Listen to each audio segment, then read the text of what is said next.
Bienvenidos a otro capítulo de Modo Anécdota on SE. Hay preguntas que parecen sencillas, pero esconden un universo detrás. Una de ellas es esta. ¿Cuál es el mejor consejo que te han dado hasta ahora? Un consejo puede ser solo unas palabras al pasar, o puede convertirse en un eco que te acompaña toda la vida. A veces viene de alguien cercano, un padre, una madre, un amigo que sabe cuándo hablar. Otras, de un extraño que apenas cruzó nuestro camino, pero que dejó algo grabado en nosotros para siempre. Hoy, escucharemos distintas voces, historias reales, con sus matices y cicatrices. Cada una nos mostrará cómo un consejo, en el momento preciso, puede cambiarlo todo. Así que pónganse cómodos y abramos este capítulo escuchando ese consejo que cambió sus vidas. Solo te tienes a ti mismo. Nunca olvidaré el día en que escuché ese consejo. Me lo dieron años atrás, en un momento cualquiera, y sonó más como una frase de cajón que como una revelación. Solo te tienes a ti mismo, dijeron. Yo asentí con la cabeza, sin pensar demasiado. No sabía que esas palabras regresarían a mí como un eco desgarrador el día en que perdí a la persona que más amaba. La noticia llegó en una tarde común, de esas que uno nunca sospecha que van a partir la vida en dos. Recibí una llamada. Al principio, la voz del otro lado parecía lejana, como si hablara bajo el agua. Recuerdo que repetía lo mismo una y otra vez, pero mi mente se negaba a entender. Lo siento. Pasó un accidente. Esa palabra, accidente, era como un golpe seco en el pecho. No podía ser real.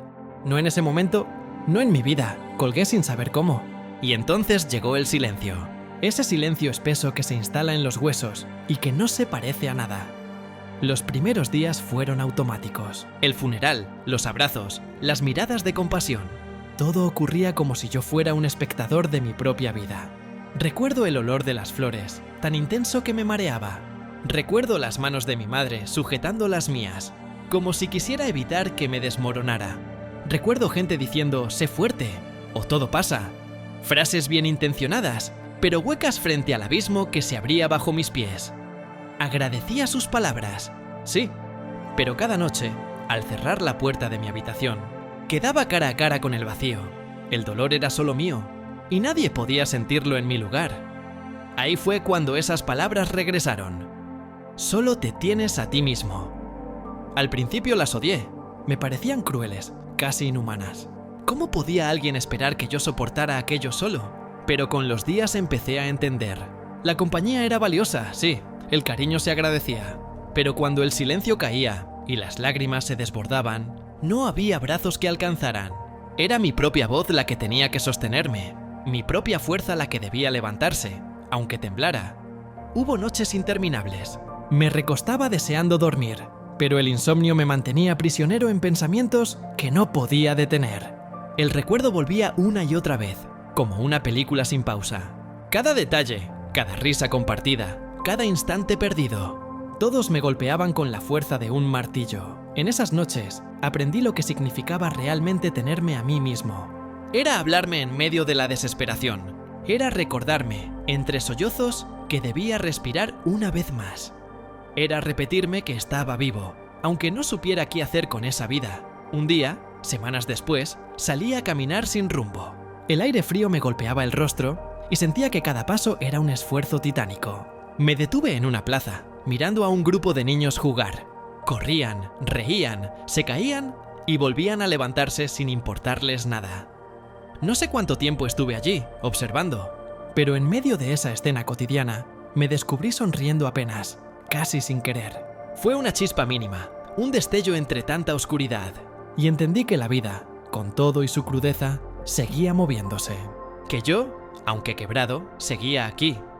Con el tiempo, las visitas fueron disminuyendo. La gente volvió a su rutina, a su normalidad. Y yo me quedé solo, pero ya no lo sentí como abandono. Era simplemente el curso natural de la vida. Entonces, el consejo terminó de revelarse en toda su verdad. Estar conmigo mismo no era un castigo. Era mi fuerza. Era el recordatorio de que, aunque el mundo girara sin mí, yo aún podía girar con él. Hubo días en los que la tristeza regresaba con violencia, como una ola que arrasa todo a su paso. Me sorprendía en medio de la calle, en el trabajo, incluso en conversaciones cotidianas. En esos momentos me repetía el consejo en silencio. Me agarraba a él como quien se aferra a una cuerda en medio de un río embravecido.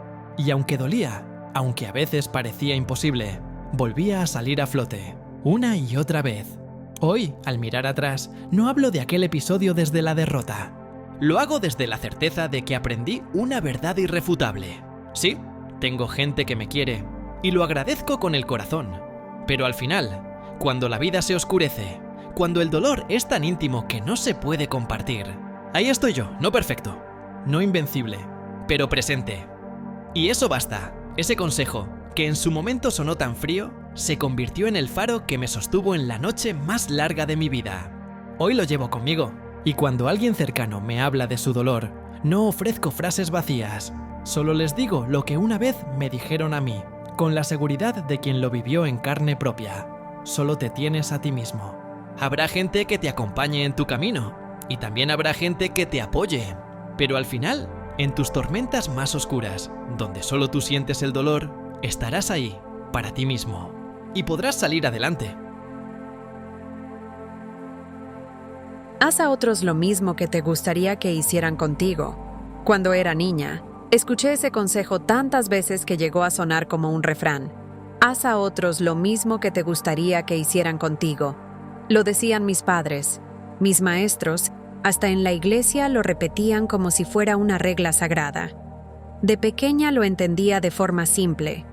Comparte tus juguetes. Trata bien a tus compañeros. No pegues si no quieres que te peguen. Era casi matemático, casi mecánico.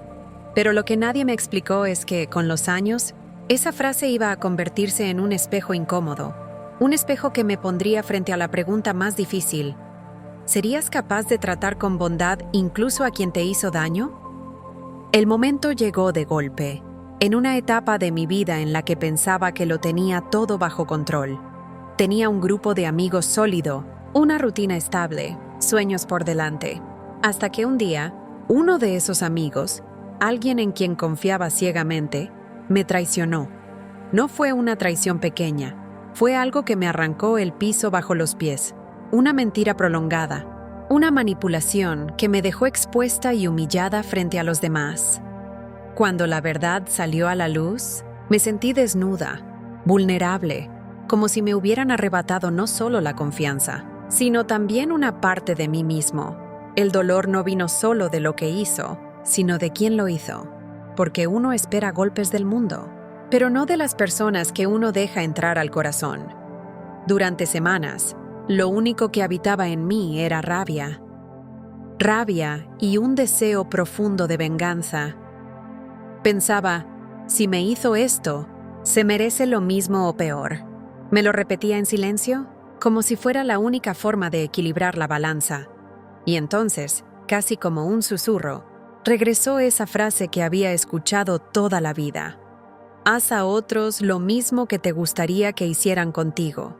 Al principio me reí con amargura. ¿Yo tratar bien a alguien que me había destrozado? ¿Yo, el que quedó como un tonto? ¿El que soportó las miradas y los comentarios? Era ridículo. Era injusto. Pero las palabras insistían. Se repetían en mi cabeza cuando intentaba dormir, cuando caminaba por la calle, cuando trataba de distraerme con cualquier cosa. Y poco a poco entendí que esa frase no era un mandato externo. Era una elección interna. La elección de decidir quién iba a ser yo. Después del dolor, el momento clave, llegó una tarde, cualquiera. Me lo encontré por casualidad en la calle, él, con la mirada baja, el rostro cansado. Yo, con el corazón latiendo tan fuerte que sentía que me iba a reventar en el pecho. Podría haber pasado de largo. Podría haberle dicho en la cara todo el veneno que llevaba, acumulado. Podría haberlo humillado, como él me humilló a mí. Pero me detuve, y en ese instante, como si el tiempo se hubiera congelado, tuve que decidir qué versión de mí iba a prevalecer. Haz a otros lo mismo que te gustaría que hicieran contigo. La frase resonó más fuerte que nunca. No porque quisiera perdonarlo de inmediato, ni porque su dolor me importara más que el mío. sino porque entendí que mi respuesta no hablaba de él, hablaba de mí, de quién soy cuando me ponen a prueba, de qué clase de ser humano quiero ser. Incluso frente a la herida, lo miré a los ojos y, con voz temblorosa, solo dije, espero que algún día entiendas lo que hiciste. No grité, no insulté, no devolví el golpe.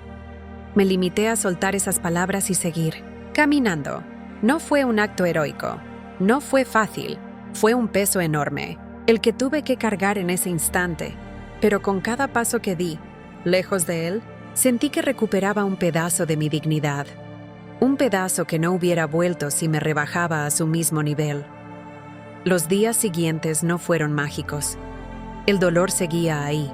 La herida tardó mucho en cicatrizar, pero algo cambió dentro de mí.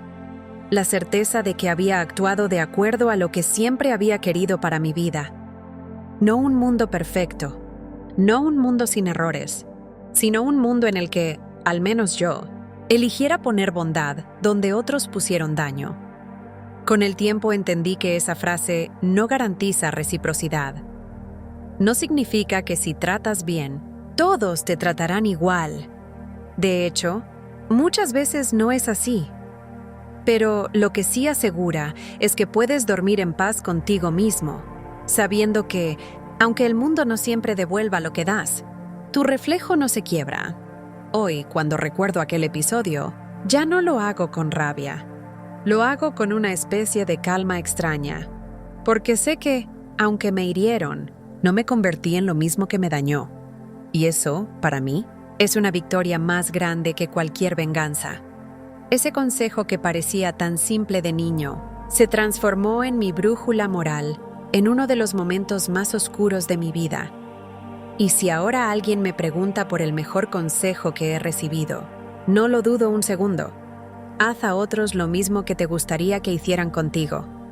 No porque sea fácil, sino porque, en los momentos más difíciles, es lo único que te mantiene fiel a quien realmente eres. No insistas donde no te aprecian. Mi abuelo siempre tenía una frase para cada momento de confusión en mi vida. Una de las que más se me quedó fue esta: no insistas donde no te aprecian. Cuando era joven, no le di demasiada importancia. Pensaba que insistir, luchar y demostrar lo que uno vale era la clave para ser respetado, para ser querido. Creía que si me esforzaba lo suficiente, todo encajaría. Mi abuelo me miraba con sus ojos cansados pero claros y decía: hijo, la vida te enseñará cuándo dejar de empujar contra una pared que no cede. No entendí esas palabras hasta mucho después, hasta que viví mi propia experiencia de dar todo de mí a alguien que nunca lo valoró. Era una amistad que creía inquebrantable. Nos conocimos en la universidad y desde el principio parecía que nos entendíamos sin decir mucho. Yo confiaba ciegamente. Compartía mis secretos más profundos, mis inseguridades, mis sueños. Siempre estaba ahí para él, sin importar la hora, sin esperar nada a cambio. Pero con el tiempo, algo comenzó a cambiar. Los mensajes que antes eran constantes se hicieron escasos. Las llamadas se acortaban o ni siquiera llegaban. Cuando necesitaba apoyo, él estaba ocupado o inventaba excusas. Y sin darme cuenta, yo seguía insistiendo, tratando de mantener la conexión, creyendo que todo volvería a ser como antes. Al principio me decía: quizá está pasando por un mal momento, quizá necesita espacio. Lo comprendía y esperaba pacientemente, pero la paciencia se convirtió en ansiedad. Cada silencio se sentía como un peso en el pecho. Cada respuesta tardía me hacía cuestionarme. ¿Estoy exagerando? ¿Es mi culpa que la amistad se enfríe? Intenté hablar de manera calmada, buscando entender. Pero sus respuestas eran cortas, indiferentes, casi mecánicas. No había interés en reparar lo que se había roto, y aún así, yo insistía. Seguía llamando, seguía escribiendo, seguía apareciendo. Recuerdo una tarde particularmente dura. Habíamos quedado para almorzar y, cuando llegué, me recibió con una sonrisa vacía. Su mirada estaba distraída, sus palabras superficiales.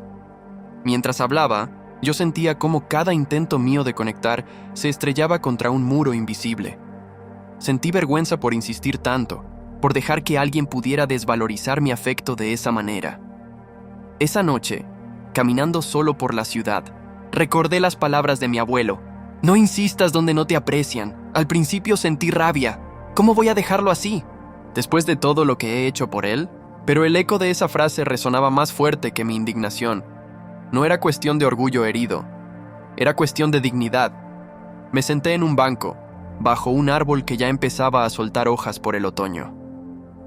Respiré profundo y comprendí algo que antes no había querido aceptar. Mi amistad no podía sostenerse solo con mi esfuerzo. No podía obligar a alguien a valorarme, a estar presente, a devolver lo que yo daba con sinceridad. No insistir no significaba rendirme con rencor. Significaba aceptarlo y soltarlo. Significaba protegerme de la frustración y el desgaste emocional. Por primera vez en mucho tiempo, sentí alivio. Alivio de reconocer que merecía estar donde me valoraran de verdad. Al día siguiente, decidí no llamar, no escribir, no perseguir la amistad. Fue difícil. Cada fibra de mi ser quería explicarle, suplicarle, convencerlo de que aún podía ser parte de mi vida. Pero no lo hice. En cambio, empecé a ocupar mi tiempo en mí mismo, en mis intereses, en otras personas que sí me ofrecían reciprocidad y respeto. Con cada día que pasaba, la ansiedad disminuía. Me sentía más ligero, más libre, y aunque sentía tristeza por lo que había perdido, también había una claridad que nunca antes había tenido. No podía dar lo que no me devolvían. No podía insistir en un lugar donde no me apreciaban.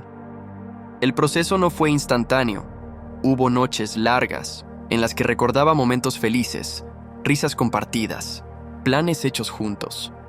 Me preguntaba si había sido demasiado duro, si había malinterpretado las señales, pero luego recordaba las semanas de indiferencia, las llamadas ignoradas, la sensación de ser invisible frente a alguien a quien tanto había dado, y entendía que había tomado la decisión correcta. Aprendí que soltar no significa olvidar, ni dejar de amar. Soltar significa reconocer el valor propio. Significa priorizar el cuidado de uno mismo antes que el mantenimiento de un vínculo desequilibrado. Significa decir, te doy lo que puedo, pero no a costa de mi bienestar. Meses después, encontré nuevas amistades, personas que correspondían a mi esfuerzo y afecto. Aprendí a disfrutar de la compañía, del respeto mutuo, de la reciprocidad sincera. Y aunque la herida de la vieja amistad seguía presente, dejó de doler de manera constante. Se convirtió en un recuerdo, una lección, un testimonio de que a veces insistir no es valor, sino desgaste. Hoy puedo mirar hacia atrás y agradecer a mi abuelo por esas palabras. Mi abuelo tenía razón, me digo en silencio. No insistas donde no te aprecian. Es un consejo duro, directo pero lleno de verdad. Me enseñó a cuidar mi energía, a valorar mi tiempo y mis sentimientos, a no mendigar afecto donde no hay espacio para él. Y más importante aún, me enseñó que hay lugares y personas donde mi esfuerzo y cariño sí son recibidos. Y allí es donde merece estar mi corazón. Ese consejo, simple y directo, me salvó de muchos años de frustración y dolor. Me enseñó a ser selectivo, a mantener la dignidad y a elegir con quién comparto mi tiempo y mi afecto, porque la vida es demasiado corta para insistir en lugares donde no se valora lo que uno ofrece. Y cuando alguien me pregunta por la mejor lección que he recibido, no dudo en responder: no insistas donde no te aprecian, no porque sea fácil, sino porque es la manera más clara de respetarte a ti mismo y de vivir con integridad, incluso frente a quienes no reconocen tu valor. No te tomes nada personal. Recuerdo la frase como si la hubiera escuchado ayer. Me la dijo mi mejor amiga en un momento en que yo sentía que todo a mi alrededor me atacaba. Era una época en la que parecía que cada palabra que decía, cada decisión que tomaba generaba críticas, desaprobación o malentendidos. Al principio, me sonó casi insensible. ¿Cómo no iba a tomármelo personal? Después de todo, era yo la que ponía el esfuerzo, la que soñaba, la que confiaba.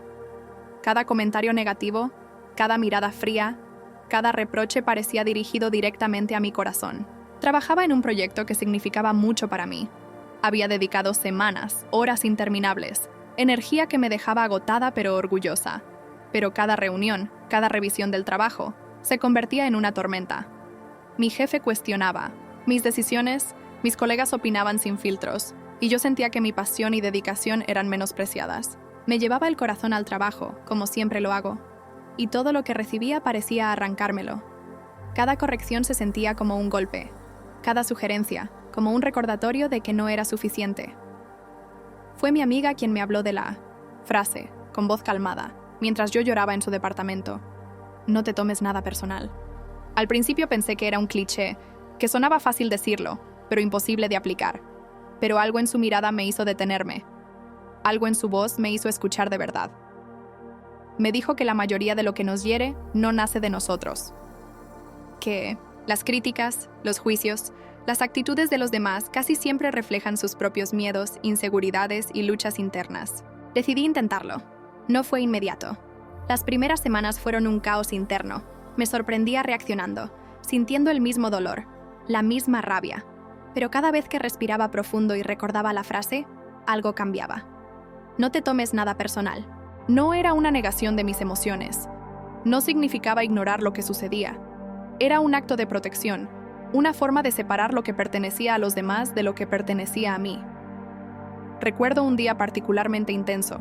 Había preparado una presentación importante frente al equipo directivo.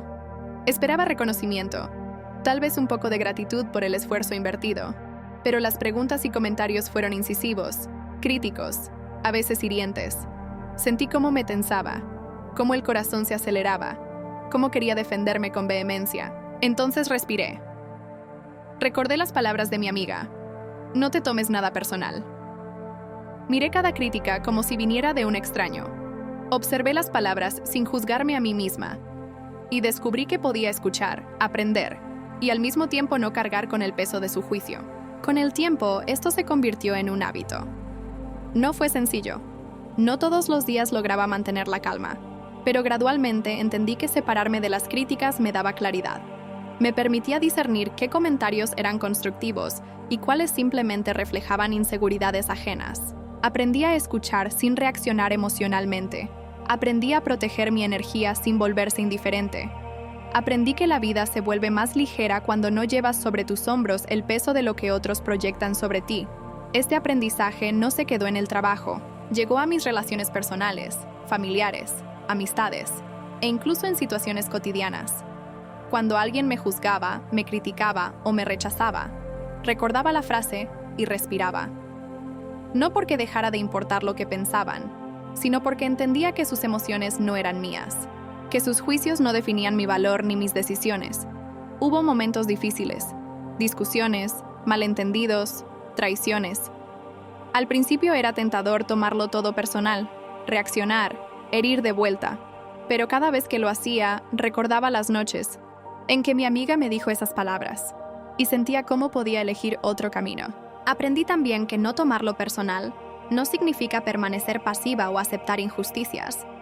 Significa responder desde un lugar de fuerza, no de herida. Significa actuar con claridad y conciencia, sin que el juicio ajeno dicte mi bienestar. Significa mantener la integridad, incluso cuando otros no lo hacen. Hoy puedo mirar atrás y ver cómo esa frase transformó mi vida. Me permitió sobrevivir conflictos que antes me habrían destruido emocionalmente. Me permitió trabajar, crecer y amar sin cargar con la negatividad de los demás. Me enseñó a escuchar sin absorber el dolor de quienes no entienden mi esfuerzo, mi dedicación, mi intención. No te tomes nada personal. Ahora entiendo que es uno de los consejos más poderosos que he recibido. No porque elimine el dolor, sino porque me da libertad. Libertad para mantener la calma, para ser yo misma, para elegir dónde y con quién invertir mi energía. Cuando alguien me pregunta por la mejor lección que he aprendido en la vida, no dudo en responder. No te tomes nada personal. No es un mandato fácil, ni algo que se logra de inmediato. Es un trabajo constante de conciencia y disciplina. Pero cada vez que lo aplico, siento que la vida se vuelve más clara, más ligera, más auténtica. Y esa paz, esa libertad, no tiene precio. Y así cerramos este capítulo en modo anécdota ONSE.